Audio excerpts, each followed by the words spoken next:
명태균 사태를 보았듯이 이제 윤석열 정권, 말실수했습니다. 김건희 정권 폭발할 것 같다, 이런 느낌. 방망이 치는 것은 내가 자신 있다. 방망이를 막 치겠다. 대통령 취임 후에 명태균 씨가 첫 번째 인사에 개입했는지, 두 번째 정책 결정에 개입했는지를 확인해야 되는데, 이게 확인되면 바로 탄핵입니다. 제가 아주 충격적으로 봤던 게 김건희 씨가 수석 비서관들이 있는 자리에서 대통령을 질책했다는 겁니다. 대통령의 참모들이 보는 앞에서 영부인이 대통령을 면박을 준다? 이게 뭘까?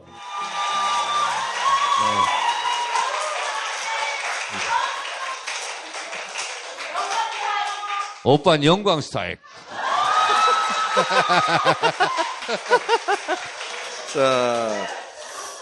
자, 아무도 안 시켰는데, 전남, 영광 곡성을 누비고 있는 정청래 의원. 자, 분위기 어떻습니까? 한마디로 굿입니다. 네. 본인이 기여한 바가 있습니까? 매우 많습니다. 저희의 전략은 장세일이 이재명이다. 이재명이 곧 장세일이다. 그러니까 솔직히 말씀드리면 선거는 내 당이 이겨야 되는 거예요. 그래서 이재명 대표가 오늘 지금 촬영하는 날 수요일 1박 2일로 영광을 갑니다. 영광에서 이기는 것이 민주당으로서는 일종의 본전이에요. 지금은 일종의 국지전이라고 할 수 있어요. 2년 후에 지방선거는 이제 전면전 대회전이거든요. 2년 후에 지방선거에서 감정의 상처를 어떻게 치유할까가 미리부터 걱정이 돼요. 그래서 저는 작은 보궐선거일 수 있지만 지금 이 부분을 일정하게 정리를 해놓지 않으면 어려워질 수 있다. 이번 선거도 이후에 우리가 감정관리를 잘 해야 되겠다, 이런 생각이 좀 들어요. 어쨌든 우리의 목표는 정권교체인데, 그러면 다 합쳐서 해야 되는데, 그래서 영광에서 압도적으로 이겨야 됩니다. 저는 그것이 하나의 좀 해결 방법이지 않을까. 나오신님, 이번 국감이 이 전국의 변곡점이 됩니까? 전조 현상이라는 게 있어요. 쓰나미가 몰려오거나 태풍이 몰려오거나 그러면 이제 바람부터 불고 나뭇가지부터 흔들리기 시작하죠. 지금 그런 상황이다. 그리고 명태균 사태를 보았듯이 이제 윤석열 정권, 말실수했습니다. 김건희 정권 폭발할 것 같다, 이런 느낌을 들고, 지금 지지율이 20% 뭐 약간 상회하는데, 그렇게 되면 일단 공무원들이 말을 안 듣습니다. 비밀 문건들이 유출이 돼요. 그래서 지금 단독 보도가 계속되지 않습니까? 막기 어려운 상황으로 가지 않을까, 이런 생각이 들고, 이번에 김건희 특검도 4명, 4표가 이탈했잖아요. 더 하지 말란 보장이 있을 것 같아. 아니다, 더 하지 말라는. 노심초사해야 되는 상황인데 해외에 나가서 너풀거리고 다닐 상황이 아니다. 지금 상설특검으로 또 갑니다. 국감 이후에는 어제 박찬대 원내대표하고도 제가 전화를 하면서 다른 상임위에서도 무조건 법을 통과시켜서 법사위를 보내라. 방망이 치는 것은 내가 자신 있다. 방망이를 막 치겠다.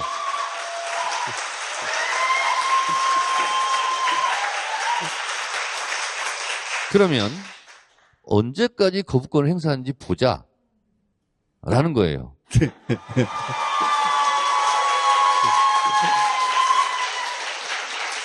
네, 반갑습니다. 영광 곡성에 거처를 마련하고, 네. 글쎄 말입니다. 네. 총선 때 하고 지역의 선거를 뛰는 거하고는 완전히 다르죠. 정말 다르더라고요. 완전 총선 같은 경우는 윤석열 정권을 심판하기 위해서 이 정도의 큰 흐름, 큰 프레임이 이제 구사되는 거죠. 근데 지역에 갔더니 수많은 이익단체, 정치 집단들도 있고 하면 그분들이 여러 가지 긴장도 형성하고 협력도 형성하는데 그게 조합이 막 달라집니다. 인맥 중심으로 이 사람들이 재결성돼요. 영광 같은 경우는 민주당이 아닌 후보가 3번이나 당선이 됐거든요. 무소속이 3번이 됐어요. 거기에 조국혁신당도 진보당도 막 각축을 벌이는 지역선거 같은 경우는 전혀 다름을 좀 몸소 실감하고 있습니다. 그러다 보니까 갈등 관리가 굉장히 어렵습니다. 맞습니다. 부산금정구 같은 경우는 1대1 구도를 계속 만들어야 된다라고 일관되게 얘기해왔고 저희 혁신당의 유재석 후보가 김경지 후보 방문해서 공동 선거운동을 시작했고 오늘은 이재명 대표가 방문해서 김경지 후보, 유재석 후보가 셋이서 연설한 것으로 알고 있습니다. 영광곡성 같은 경우는 지금 말씀하신 것처럼 아주 복잡하다 보니까 지역에서의 경쟁이 이제 비화가 돼가지고 전체에서 민주당과 조국혁신당의 대립으로 끌고 가려고 하는 흐름이 또 생깁니다. 그렇죠. 이게 좀 걱정이죠. 이용하려고 하는 사람도 또 생겨요. 정확한 말씀인데요. 네. 그러다 보니 저는 갈등 관리를 좀 해야 되는 입장이다. 왜냐하면 10월 16일 이후에 안 볼 사람이 아니거든요. 10월 16일 이후에 당연히 협력해야 되고 궁극적으로는 정권 교체해야 되고 제4기 민주정부 수립할 때 힘 합쳐야 됩니다. 지난번 대선처럼 0.73으로 지는 일은 있을 수가 없지 않습니까? 예컨대 한동훈, 저는 한동훈이 계속 그때까지 갈지 모르겠지만, 그래서 10월 16일 이후에를 생각하면 이런 갈등 관리 문제에 대한 신경을 쓰지 않을 수 없다 이렇게 말씀드립니다.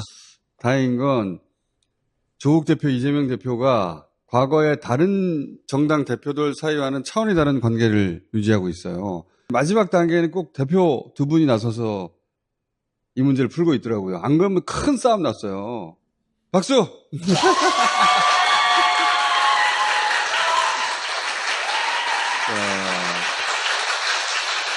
아니, 이제 부산 금정구도 시끄러운 상황이었는데, 이제 영광에서 부산으로 가는 고속도로 저도 출발을 하고, 아마 이재명 대표께서 먼저 출발하셨던 것 같은데, 서로 가는 길에 서로 통화를 했습니다. 그래서 고소고발 모두 취하하자라고 했지 않습니까? 원래 그런 일이 항상 있어요. 항상 있어요. 이 대표님하고 저하고 합의가 돼서 양당이 모두 고소고발 취하했거든요.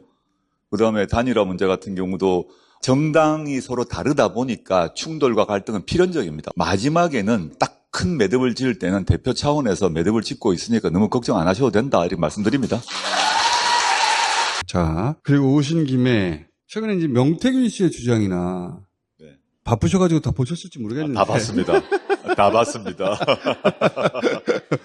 대통령실의 반응이나 회계 책임자 강혜경 씨의 주장이나 쭉 보시고 주목하시는 대목이 있어요? 김영선 씨 관련 공천 개입 얘기가 있지 않습니까? 네. 김영선 씨의 세비가 반이 입금됐잖아요. 네. 그럼 무조건 처벌이 됩니다, 그냥. 두 사람 처벌은 이미 정해진 문제입니다. 오히려 작년 말에 수사가 시작되었는데 왜 이제서야 압수수색하는지에 대한 의혹이 사실 있습니다.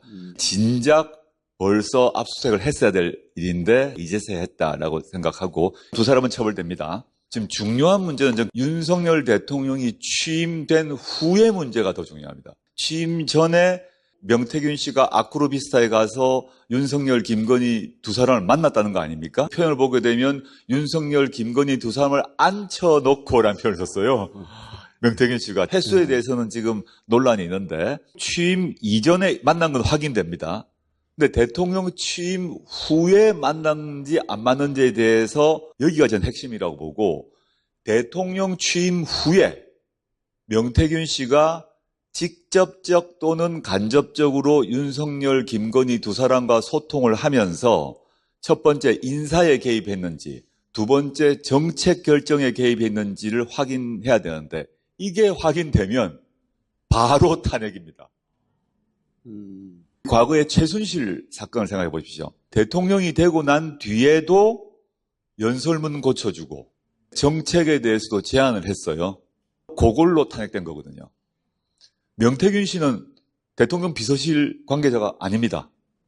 부처 공무원도 아닙니다. 한마디로 말해서 비선인 거죠. 명태균 씨가 윤석열 대통령 취임 후에 각종 인사 관련 제안을 하고 보고서를 올리고 이러이러이러 시끄러우니 요걸로 돌파하셔야 됩니다. 그에 따라 결정이 이루어졌다라 하면 이거는 최순실인 거죠. 적어도 대통령 부인과 총선에서 공천에 관한 이야기를 나눈 건 확인된 거죠. 분명한 거죠. 단수 또는 뭐 경선 이런 얘기를 지방의 브로커하고 대통령 부인이 나눌 대화가 아니란 말이죠. 이 말도 안 되는 거죠. 김건희 씨가 국민의힘 공관위원입니까? 명태균 씨도 국민의힘의 공관위원이 아닙니다. 아닌데 국민의힘의 공천 과정의 내밀한 사정을 두 사람이 알고 있어요. 그리고 의논을 해요. 결과가 성공을 했는지는 중요하지 않습니다. 둘이서 연락해야 될 이유가 없어요. 성공했건 안 했건 두 사람이 국민의힘 공천에 대해서 의논을 하면 안 돼요. 근데 의논을 했고 공개된 그 텔레그램 그 이전에 아마 수백 번 했을 가능성이 있지 않습니까? 앞에 댓글 안 걸 보여주고 있죠, 지금. 네.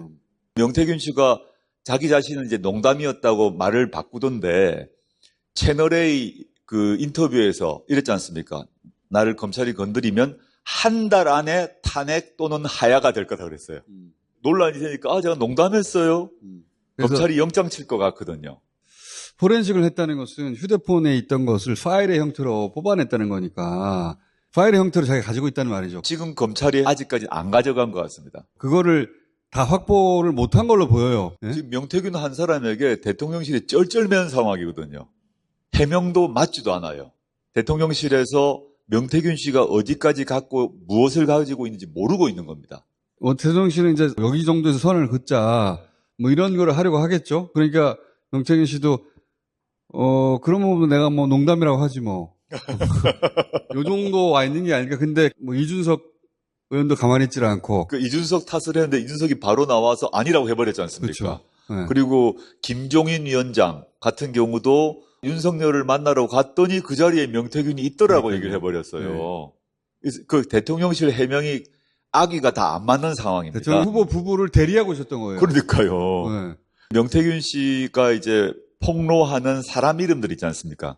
근데 윤석열, 김건희, 그다음 이준석, 안철수, 나경원도 나오더라고요. 네. 오세훈 후보는 울었다고 또 하더라고요.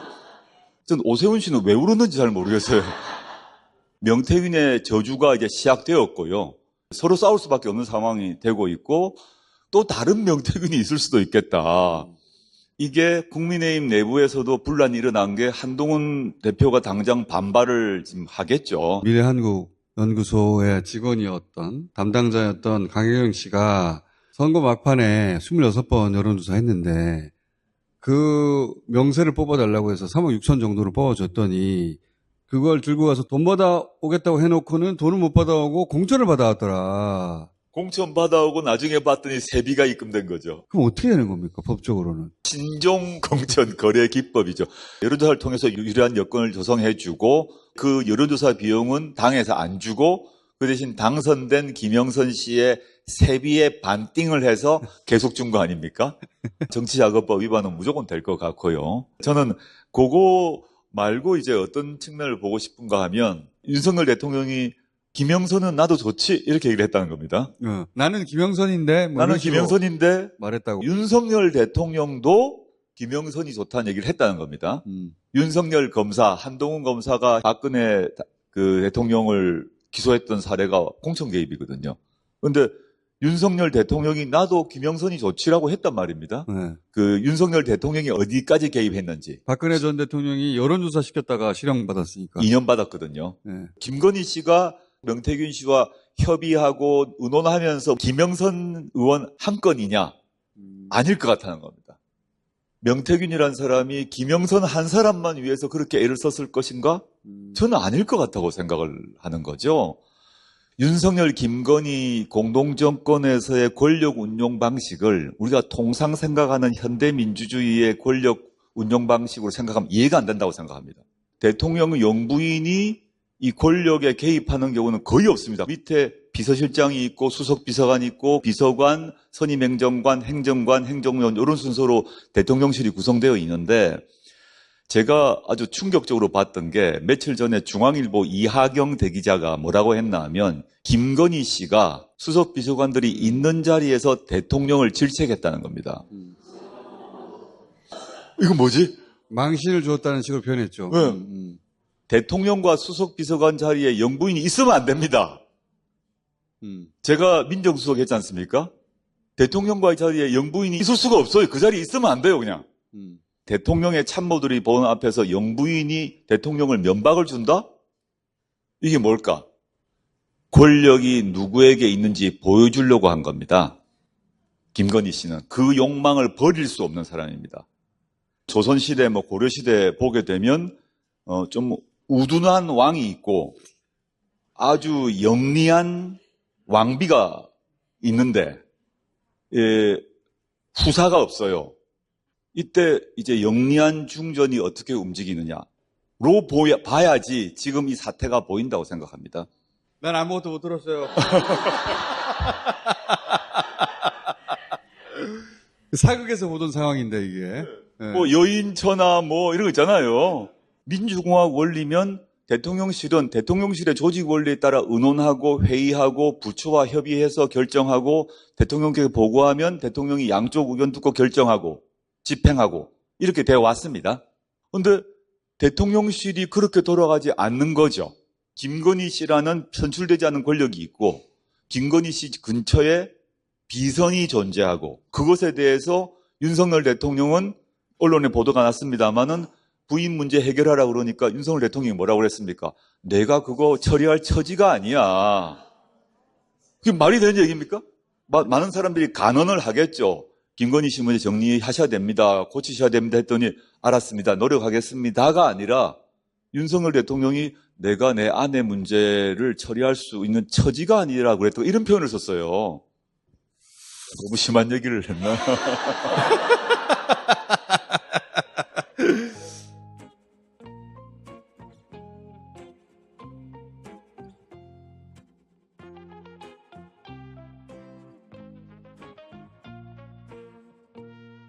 책임을 다하겠습니다. 감사합니다.